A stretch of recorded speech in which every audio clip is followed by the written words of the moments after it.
శ్రీమాత్రే నమః. శ్రీ సంతోషి మాత శుక్రవార వ్రత కథా ప్రారంభము. అతి పురాతన కాలంలో చంపకా దేశం అనే ఒక దేశం ఉండేది. ఆ దేశంలో ఒక పెద్ద పట్టణం ఉంది. దాని పేరు శోభానగరం. ఆ పట్టణంలో ఒక ముసలి అవ్వ నివాసం ఉంటున్నది. ఆ అవ్వకు 7 కుమారులున్నారు. ఇందులో 6 కొడుకులు మంచి సంపాదన పరులు. కష్టపడి శ్రమటోడ్చి డబ్బు సంపాదిస్తున్నారు. ఆఖరివాడు శ్రీకరుడు బద్ధకస్తుడు. ఏ పని చేయడు. జులాయితనంగా ఆకతాయితనంగా తిరుగుతుంటాడు. అవ్వ 6 కొడుకులను ఎంతో గౌరవంగా సకల మర్యాదలతో చూస్తుంది. శ్రీకరుడు ఆదాయం లేనివాడు కనుక అతన్ని సరిగ్గా చూసేది కాదు. తక్కిన 6 మాత్రం సంపాదన పరులు కనుక వారిని పంచభక్ష పరమన్నాలు తయారు చేసి పెట్టేది. అన్నలు తినగా మిగిలినవి శ్రీకరుడికి పెట్టేది. పాపం శ్రీకరుడు మారు మాట్లాడకుండా పెట్టిన దాంతో సరిపెట్టుకునేవాడు. తల్లి సరిగ్గా చూడకపోయినా బాధపడకుండా శ్రీకరుడు అలానే జీవితాన్ని నెట్టుకొస్తున్నాడు. కొంతకాలానికి 7 కొడుకులకు వివాహాలు అయ్యాయి. 6 కుమారులు తమ భార్యలతో సుఖంగా కాపురాలు చేసుకుంటున్నారు. చిన్నవాడైన శ్రీకరుడిని మాత్రం ఆదాయం లేనివాడు కనుక వివాహం అయిన తరువాత కూడా చిన్న చూపుగానే చూస్తున్నారు. శ్రీకరుడికి పెట్టగా ఆ మిగిలినవే తన భార్యకు కూడా పెడుతుంది ఆ అవ్వ. అలాగే కాలాన్ని నెట్టుకొస్తున్నాడు శ్రీకరుడు. అవ్వ చేస్తున్న పనిని అంతా శ్రీకరుడి భార్య కళ్యాణి గమనించింది. ఒకనాడు ఏదో సందర్భంలో శ్రీకరుడు తమ తల్లిని తెగ పొగుడుతున్నాడు. మా అమ్మకు నేనంటే ఎంతో ప్రేమ, నన్నెంతో గౌరవంగా చూస్తుంది అని చెబుతుంటే కళ్యాణికి ఒళ్ళు మండింది. నాథా, మీ అమ్మగారు మిమ్మల్ని బాగా చూస్తున్నారని పొంగిపోనవసరం లేదు. ఆవిడ చేసే తతంగం చూస్తే అలా మాట్లాడరు అన్నది. ఏమి చేస్తున్నది అన్నాడు. నేను చెబితే మీకు తలకెక్కదు, మీరు స్వయంగా చూస్తేనే అర్థమవుతుంది అంది. అలానే చూస్తాను, తేడా జరిగిందో నీ పని పడతా అంటూ కళ్యాణిని బెదిరించాడు. నాటి నుండి శ్రీకరుడు తల్లి దినచర్యను గమనించసాగాడు. ఒకనాడు అన్నలు 6 రాగానే వాళ్ళ ఆదాయాన్ని తీసుకుని వారికి పంచభక్ష్య పరమన్నాలతో విందు ఏర్పాటు చేసింది. 6 వడ్డన చేసింది. శ్రీకరుడిని అస్సలు పట్టించుకోలేదు. శ్రీకరుడు అంతా గమనిస్తూనే ఉన్నాడు. అన్నలు వదినలు పుష్టిగా విందారగించి వెళ్ళిపోయారు. వాళ్ళు వదిలేసిన వాటిని ఏరి ఒకచోట పెట్టి నంగనాచిలా శ్రీకరుడి వద్దకు వచ్చింది ఆ అవ్వ. బాబు శ్రీకర, అందరూ భోజనాలు అయిపోయాయి, మీరు ఇద్దరే ఉన్నారు, వచ్చి భోంచేయండి అంది అవ్వ. శ్రీకరుడు అంతకు ముందే చూసిన ఉన్నాడు కనుక పరిస్థితి అర్థం చేసుకుని ఈరోజు నాకు ఒంట్లో నలతగా ఉంది అని చెప్పి తప్పించుకున్నాడు. భార్య వద్ద తన తల్లి చేస్తున్న దురాగతాన్ని ఒప్పుకొని ఎంతో కొంత కలత చెందుతున్నాడు. కళ్యాణి శ్రీకరుడిని సముదాయించి, నాథ, డబ్బు ఉంటేనే ప్రపంచం, డబ్బు లేకపోతే ఎవరూ ఆదరించరు. మీకు సంపాదన లేదని అలా చూస్తున్నారు. మీకు కూడా ఆదాయం ఉంటే మన పరిస్థితులు వేరే విధంగా ఉండేవి అని నచ్చచెప్పింది. భార్య మాటలు సబబుగానే అనిపించాయి. శ్రీకరుడు ఎలా అయినా డబ్బు సంపాదించాలని అనుకున్నాడు. రోజున తల్లిని సమీపించి, అమ్మా, నేను ధనార్జన ధ్యేయంగా పెట్టుకున్నాను. అందు నిమిత్తమై పొరుగు దేశానికి వెళ్ళాలనుకుంటున్నాను అన్నాడు. డబ్బు బాగా సంపాదించి తిరిగి రానాయనా అంది ఒక మనిషి తగ్గినా మంచిదన్నట్టుగా. భార్యని సమీపించాడు శ్రీకరుడు. కళ్యాణి, నేను ధనార్జనకే పొరుగు దేశం వెడుతున్నాను. నేను వచ్చే వరకు నువ్వు ఇక్కడే ఉండు అంటూ తన గుర్తు కోసం తన అంగుళీయాన్ని భార్యకిచ్చాడు. ఆమె చేతికి పెట్టుకుంది. అనంతరం శ్రీకరుడు పొరుగు దేశానికి వెళ్ళి ఉద్యోగాన్వేషణ మొదలుపెట్టాడు. చివరకు ఒక పట్టణంలో ఒక వ్యాపారి శ్రీకరుడి ఆవేదన అర్థం చేసుకుని ఉద్యోగం ఇచ్చాడు. ఆ ఉద్యోగంలో ఎంతో నమ్రతగా, తెలివిగా, నమ్మకస్తుడిగా పనిచేయడం మొదలుపెట్టాడు శ్రీకరుడు. శ్రీకరుడు నిజాయితీకి, నిలకడకు ఆ వ్యాపారి ఎంతో సంతోషపడి శ్రీకరుడిని తన వ్యాపారానికి భాగస్వామిని చేశాడు. భాగస్వామ్యం తరువాత ఆ వ్యాపారాన్ని శ్రీకరుడు విపరీతంగా పెంచేశాడు. ఆ విధంగా ఒక పుష్కరకాలం గడిచింది. వ్యాపారానికి వృద్ధాప్యం సమీపించింది. అందువల్ల వ్యాపారి తన వాటా తాను తీసుకుని మిగిలిన వ్యాపారాన్ని శ్రీకరుడికి స్వాధీనం చేశాడు. శ్రీకరుడిది ఇప్పుడు స్వంత వ్యాపారం. ఆ వ్యాపారానికి అతనే యజమాని. శ్రీకరుడు తన వ్యాపారంలో విపరీతంగా ధనం సంపాదించాడు. కళ్యాణికి అత్తగారింట్లో కష్టాలు, బాధలు పెరిగిపోయాయి. ముసలిది కళ్యాణిని చాలా బాధలు పెట్టసాగింది. పనులన్నీ కోడలికి అప్పగించి తాను హాయిగా కూర్చుంటుంది. తిండి తినకుండా, కడుపుకి నిండా పెట్టడం లేదు. అందువల్ల వెళ్ళి పుల్లలు ఏరుకొని వచ్చి వాటిని అమ్మి జీవనం గడుపసాగింది. ఒకరోజు కళ్యాణి పుల్లలు ఏరుకొని వస్తుండగా మార్గ మధ్యలో దప్పిక వేసింది. అలానే సమీప గ్రామంలో చేరుకోగానే ఒక ఇంటికి వెళ్ళి దాహార్తి తీర్చమని అడిగింది. అదే సమయంలో ఆ ఇంటిలోని వారు సంతోషిమాత పూజలో నిమగ్నమై ఉన్నారు. ఆ పూజను చూస్తున్న కళ్యాణికి దాహం ఏమైందో తెలియదు. పూజ ముగిసిన తర్వాత తాను కూడా ఆ పూజ చేస్తే బాగుంటుంది అనుకున్నది. తడువుగా ఆ ఇంటి వారిని అడిగింది. వివరాలు తెలుసుకుంది. కళ్యాణి ఉత్సాహం చూసి ఆ ఇల్లాలు ఆశ్చర్యపడింది. కళ్యాణితో ఇలా అంది, ఈ వ్రతం చాలా నిష్టగా చెయ్యాలి. ప్రతి శుక్రవారం చెయ్యాలి. 40 శుక్రవారాలు పూర్తయిన తరువాత 41వ శుక్రవారం నాడు ఉద్యాపన అనంతరం తోరం ధరిస్తే ఎంతో మంచి జరుగుతుంది. ఆ అమ్మ ఆశీర్వాదం వల్ల మనం కోరుకున్నవన్నీ నెరవేరుతాయి. ఈ వ్రతం చేస్తున్నవారు శుక్రవారం నాడు పులుపు తినకూడదు. పులుపు ఎవరికీ పెట్టకూడదు అంటూ ఇంకా వ్రతం గురించి కొన్ని వివరాలు తెలియజేసింది. ఆ ఇల్లాలు అన్ని విషయాలు తెలుసుకున్నాననే ఆత్మవిశ్వాసంతో ఇంటికి రావాలని బయలుదేరింది కళ్యాణి. దారిలో ఒక డబ్బుగల స్త్రీ తారసపడి కళ్యాణిని పిలిచింది.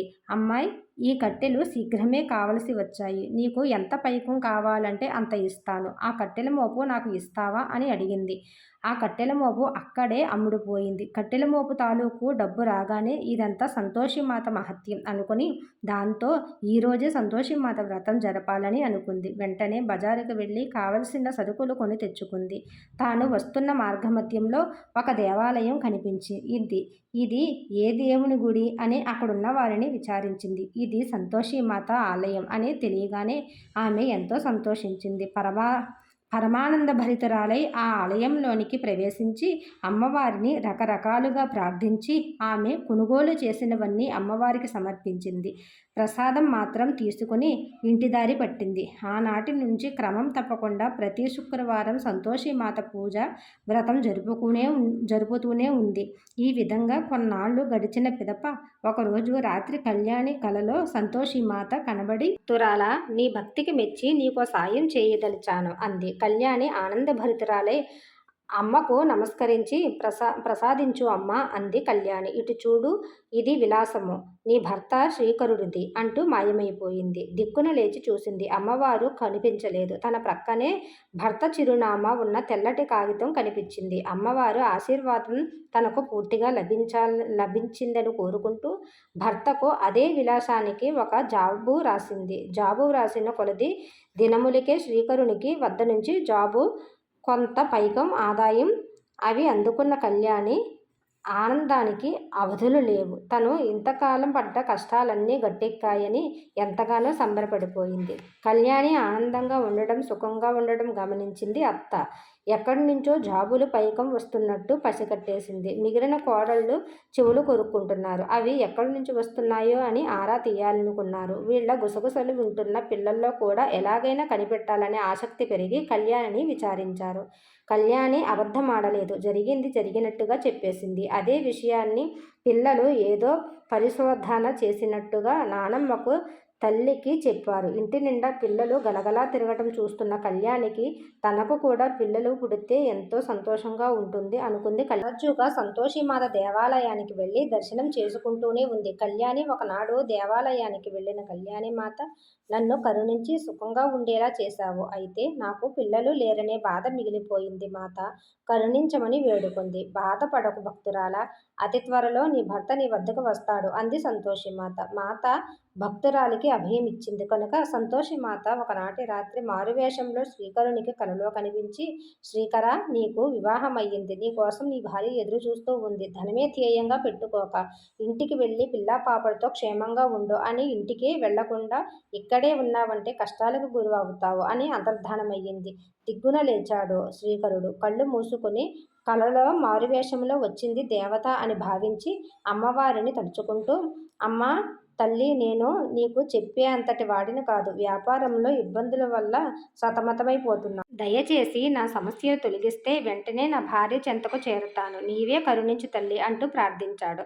భక్తుడి ఆవేదనను అర్థం చేసుకుని కరుణించింది. ఆమె కరుణ వల్ల వ్యాపారంలో ఇక్కట్లన్నీ తొలగిపోయి సమస్యలన్నీ తీరిపోయాయి. రావలసిన పైకం చేతికందింది. వ్యాపారంలో పన్నులన్నీ చక్కబెట్టుకుని భార్య వద్దకు బయలుదేరాడు. ఒకనాటి రాత్రి సంతోషిమాత కళ్యాణి కలలో కనిపించి, భక్తురాలా, నీ భర్త నిన్ను చేరనున్నాడు.